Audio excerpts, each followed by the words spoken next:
Hey y'all, welcome back to my channel. Welcome to my May reading wrap up. May was an interesting month for me. At the start of the month, I was kind of coming out of a reading slump. I read a 5-star read at the beginning of the month that completely pulled me out of my slump. I had another 5-star read that is my favorite book I've read all year long, and I can't wait to talk about it. However, May ended up being just a crazy busy month for me. My schedule was so hectic and so jam-packed, and I was super stressed out with a lot of things. So I ended up not reading as much as I had hoped to and wanted to. I read 5 books in May, and I was being kind of hard on myself about it, especially before sitting down to film this wrap up. So I want to give you guys the reminder that I had to give myself. The number of books you read literally does not matter. Reading should be for fun. It should be something you enjoy. So sometimes I put a lot of pressure on myself to read a certain number of books, especially as someone who makes book content. But at the end of the day, this is just for fun. So it's really not that serious. I read 5 great books last month that I'm excited to talk about with you guys. I would recommend each and every one of them. So with that, let's jump right into the wrap up. Starting out so strong, the first book I read in May was Funny Story by Emily Henry. I have a reading vlog up on my channel reading new releases, and this was one of the books in that vlog. So if you want even more thoughts while I was reading it, definitely go check it out. I feel like I had a lot to say about this book in that video. But Funny Story, it's Emily Henry's latest release that came out in April. We're following Daphne and Miles. Both of them have just been broken up with by their long-term partners. Daphne gets dumped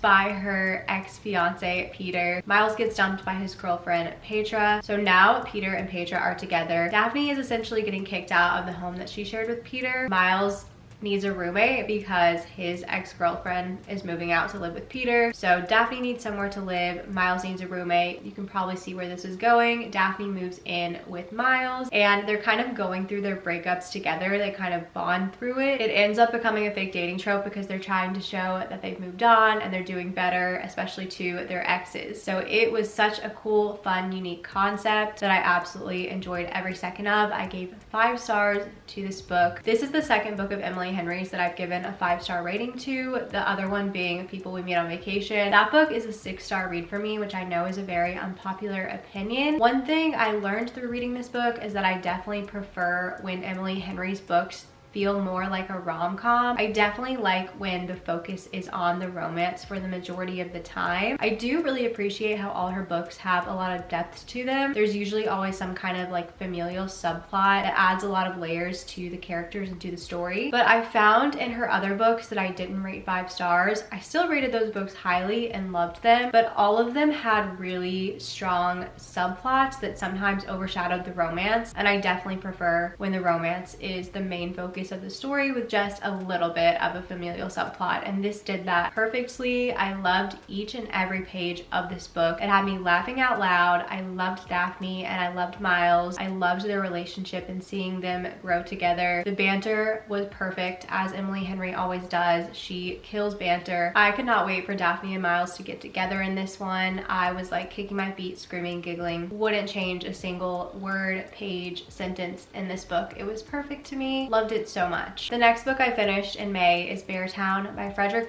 This book takes place in this very snowy, desolate, small town in Sweden, and it is very much a hockey town. This town lives and breathes all things hockey, and they really put everything into this youth hockey team. There's this one player in particular, the star of the team, who they know is going to go pro, so they just really like back him, back this hockey team. It is absolutely everything in this town. The climax of this book is that something happens involving the hockey team that really ends up tearing the town apart, and I really liked this one. I gave it 4 stars. I actually started this book all the way back in March. It was on like every TBR I had set so far for the year, and I was like, okay, March needs to be the time where I pick up and finish this book because I knew it was a very snowy setting and felt very wintry to me. And after March, I was like, I'm gonna just want to read spring and summer books, so I need to get this one read. I started it and I honestly was just slogging through it at the beginning. I don't don't think I was completely clicking with the writing style. It would jump around a lot and you get all the perspectives of different people in this town, and it's a lot of buildup and a lot of backstory, and it was just a very slow start for me. I ended up putting this one down for a while, and when I picked it back up, I was still kind of struggling to get into it, so I decided to switch to the audio, and the audio really helped me get through this one. Once the climax hit though, I really found the story to be so moving and so captivating. I found the storytelling in this book to be so astounding, and just the sense of community, it felt so real. I felt like I was really in it with these people. This book was a really slow start, to the point where I almost was considering DNFing it. So if you pick this one up and are feeling that way, I would really encourage you to stick with it, because from the climax of the book to the end, it really started to feel like a 5-star read, and I was so deeply attached to these characters. I definitely am interested to continue on with the rest of the books. I know this is a trilogy, but I've heard that book 2 doesn't really give too much new information. You just get new perspectives. So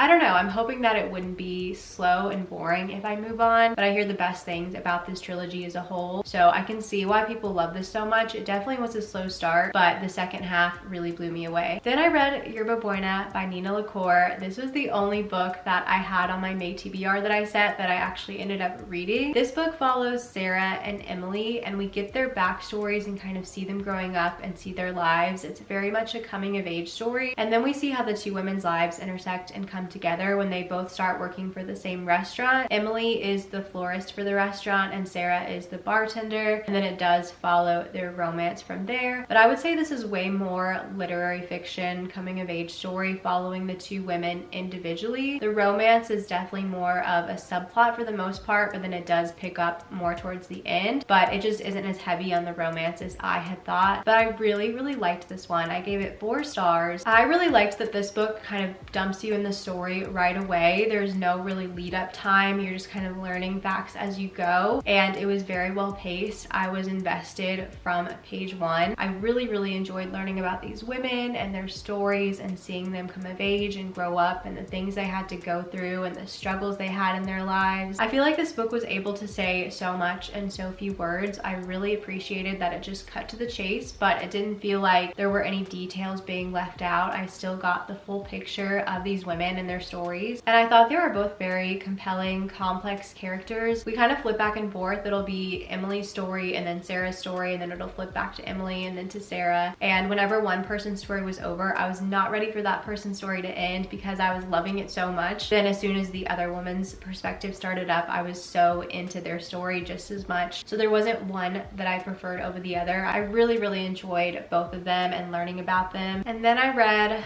Just for the Summer by Abby Jimenez. This book follows Justin and Emma, and one day Justin posts on Reddit that he has this dating curse. Every single woman he's ever dated, when they break up, that person goes on to find their soulmate and the love of their life. And Emma sees this post on Reddit and comments on it and is like, oh my gosh, I have the same curse too. And it follows their relationship from there. I think that's all you should know going into it. But oh my gosh, the easiest 5 stars. This is my favorite book that I've read so far this year. I loved it so much. I can't say enough good things about this book. I got swept into the story from page 1 and I forgot I was reading. I was just so invested and immersed in it. I read this so quickly in like 2 sittings, which after being in a slump, that is very fast for me because I was reading books at like a snail's pace before this. This just got me back into the reading mood. This book reminded me why I love reading so much, especially after being in a slump the past couple months. I needed this book so much. It was so refreshing. Abby knows how to write the best male main characters. I absolutely love Justin. He is going straight to the top as one of my very favorite book boyfriends. Her female main characters can really frustrate me sometimes. She does write them really realistically and they are very complex, and the things they do, again, it does feel realistic, so I can't fault her for that, but Emma definitely was frustrating at times. Earlier I talked about how with Emily Henry's books, I definitely prefer when it feels like more of a rom-com and there's not a huge subplot that overshadows the romance. In this book, there very much was a strong familial subplot. Both characters are dealing with some issues in their family. I would definitely look up trigger warnings because there were some heavier things in this book, but to me, I was very invested in the subplot just as much as I was the romance. I thought it was a really good balance. Even though the subplot did kind of take front and center over the romance at times, I felt like it really made the characters who they were, and it kind of helped with what they brought to the table when it came to the romance. So I enjoyed both the romance and the familial subplot, and I thought this book was perfect. Only Abby Jimenez could make me want to go to the coldest state in the US. I'm such a warm weather person, but the way she wrote about Minnesota, I was like, oh my gosh, I really want to go to the Mall of America now. I really want to see this bridge that was in here. She just had me obsessed with things that I normally wouldn't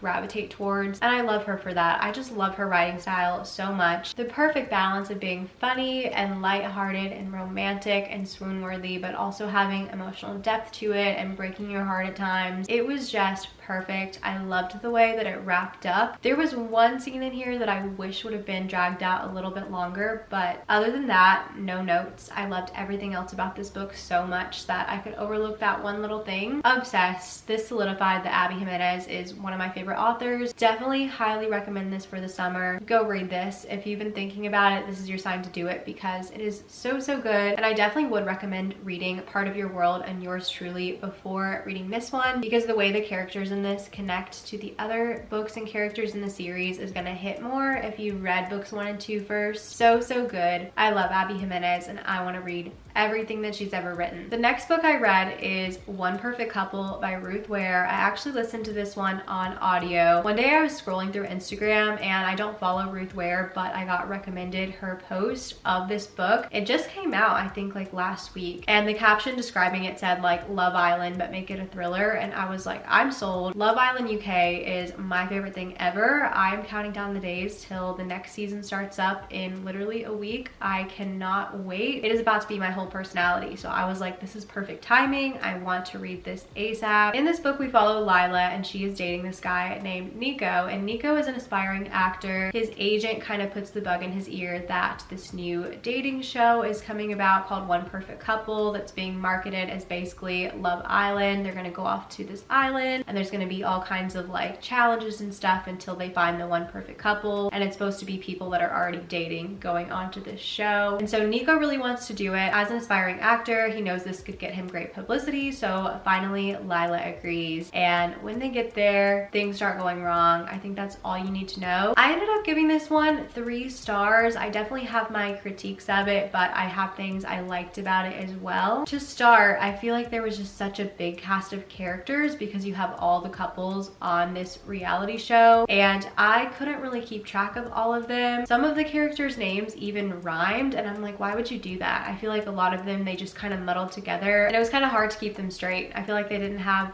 that many distinctive qualities. It wasn't really that diverse of a cast of characters, so that kind of bothered me and I kind of struggled. I always talk about in thrillers how I don't really like when it's like a survival type situation and an action type thriller, and I much prefer when it's more like psychological with a lot of twists that you don't see coming and it makes your brain work a little bit. This one was more on the adventure side, but I ended up actually liking the way it was done. I thought it kept a good pace the whole time. I was very interested. I wasn't super invested, like I said, in the characters because I couldn't really keep any of them straight. They weren't the most likable. Even the more likable characters, I just wasn't that invested in them. But I thought the setting was perfect for summer. It was very atmospheric, them being on this island, and you really felt like you were there with them in this situation that was going on. I feel like it was kind of obvious the way things played out, but I still thought the ending was well done. It was fleshed out. I was curious the whole time to see where things were gonna go, and it was an enjoyable story. Very much like a popcorn thriller, but if you like Love Island, you like reality TV, and you want a summery setting, I think this would be a good thriller to pick up for the summer. So those are the 5 books I read in May, a very short and sweet wrap up. It was a really good reading month overall, and I'm even more excited for the reading month of June because I'm in such a reading mood and I have so much more free time to read. So be on the lookout for lots of great reading vlogs I have planned over the next month. Make sure you're subscribed so that you don't miss out on hearing about what I read in the upcoming month of June. Let me know what you guys read in May, what your favorite book was, if you read any of the same books as me, how you feel about them. Thank you guys so very much for watching, and I will see you so soon in my next video. Bye guys.